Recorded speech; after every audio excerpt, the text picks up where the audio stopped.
بسم اللہ الرحمن الرحیم۔ السلام علیکم ورحمۃ اللہ وبرکاتہ۔ ناظرین، بحیثیت مسلمان ہم سب کی پہلی خواہش حضور نبی اکرم صلی اللہ علیہ وآلہ وسلم کی سچی اور سچی محبت ہے۔ ہم سب اپنے سینے میں ایک غم لیے پھرتے ہیں کہ کاش ہمیں حضور نبی اکرم صلی اللہ علیہ وآلہ وسلم کا زمانہ مل گیا ہوتا تو اپنی زندگی حضور نبی اکرم صلی اللہ علیہ وآلہ وسلم پر نشاور کر دیتا۔ حضور نبی اکرم صلی اللہ علیہ وآلہ وسلم کی راہ گزر میں اپنی پلکیں بچھا دیتا۔ آپ صلی اللہ علیہ وآلہ وسلم کے ایک اشارے پر جان لٹا دیتا۔ کاش کہ ہمیں حضور نبی اکرم صلی اللہ علیہ وآلہ وسلم کی خدمت کی سعادت نصیب ہوئی ہوتی۔ دیکھا جائے تو یہ نعمت بھی کم نہیں جو اللہ تعالیٰ نے ہمیں حضور نبی اکرم صلی اللہ علیہ وآلہ وسلم کی امت میں پیدا فرمایا۔ آج بھی خوش نصیب لوگ ہیں جن کو حضور نبی اکرم صلی اللہ علیہ وآلہ وسلم کے در کی حاضری نصیب ہوتی ہے اور وہ گنبد خضرا کے سائے میں روضہ پاک کی سنہری جالیوں کے سامنے نذرانہ درود و سلام پیش کرتے ہیں۔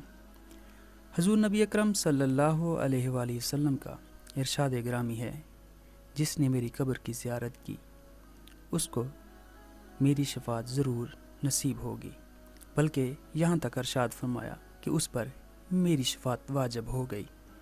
مزید فرمایا، جس نے خواب میں میری زیارت کی گویا اس نے میری ہی زیارت کی، کیونکہ شیطان کو یہ طاقت حاصل ہے ہی نہیں کہ وہ میری صورت اختیار کرے۔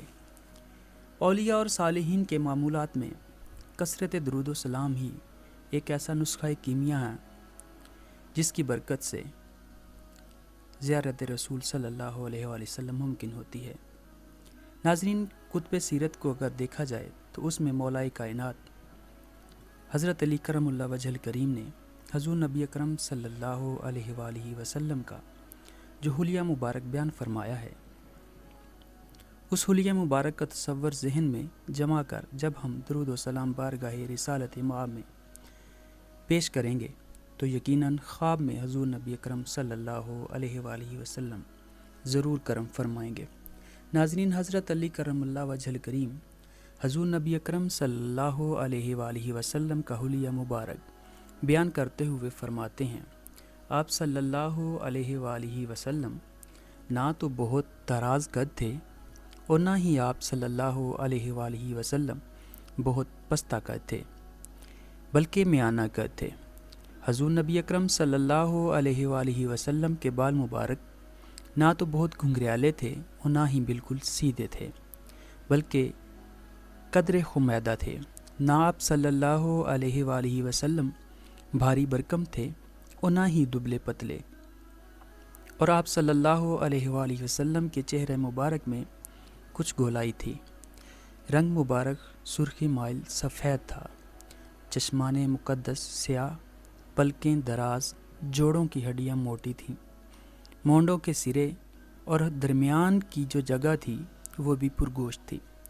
بدن مبارک بالوں سے صاف تھا، سینہ مبارک سے ناف مبارک تک بالوں کی ایک باریک سی لگ، ہتھیلیاں مبارک اور پاؤں مبارک مضبوط اور پرگوشت تھے، چلتے وقت متوازن اور مضبوط قدم اٹھاتے، گویا کہ آپ صلی اللہ علیہ وآلہ وسلم کہیں ڈھلوان کی جگہ میں چل رہے ہوں، کسی طرف متوجہ ہوتے تو بھرپور توجہ فرماتے۔ دونوں شانوں کے درمیان مہر نبوت تھی۔ آپ صلی اللہ علیہ وآلہ وسلم آخری نبی تھے، سب سے زیادہ کشادہ دل اور سب سے زیادہ سچ بولنے والے تھے، سب سے زیادہ نرم طبیعت اور سب سے زیادہ محترم شریف گھرانے والے تھے۔ آپ صلی اللہ علیہ وآلہ وسلم کو اچانک دیکھنے والا مرعوب ہو جاتا اور آپ صلی اللہ علیہ وآلہ وسلم کو پہچان کر میل جول رکھ کر آپ صلی اللہ علیہ وآلہ وسلم سے محبت کرنے لگتا۔ آپ صلی اللہ علیہ وآلہ وسلم کا حلیہ بیان کرنے والا یقیناً کہے گا، میں نے آپ صلی اللہ علیہ وآلہ وسلم جیسا حسین نہ آپ صلی اللہ علیہ وآلہ وسلم سے پہلے دیکھا اور نہ سنا، اور نہ آپ صلی اللہ علیہ وآلہ وسلم کے بعد دیکھا اور نہ ہی سنا۔ ناظرین گرامی قدر، یہ تھی حدیث جو حضرت علی کرم اللہ وجہ کریم سے روایت تھی۔ اگر آج بھی ہم حضور نبی اکرم صلی اللہ علیہ وآلہ وسلم کا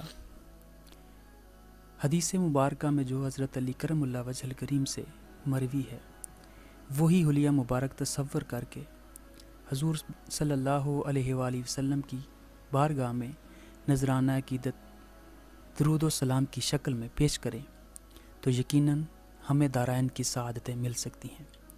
ناظرین، یقیناً آپ کو ہماری ویڈیو پسند آئی ہوگی۔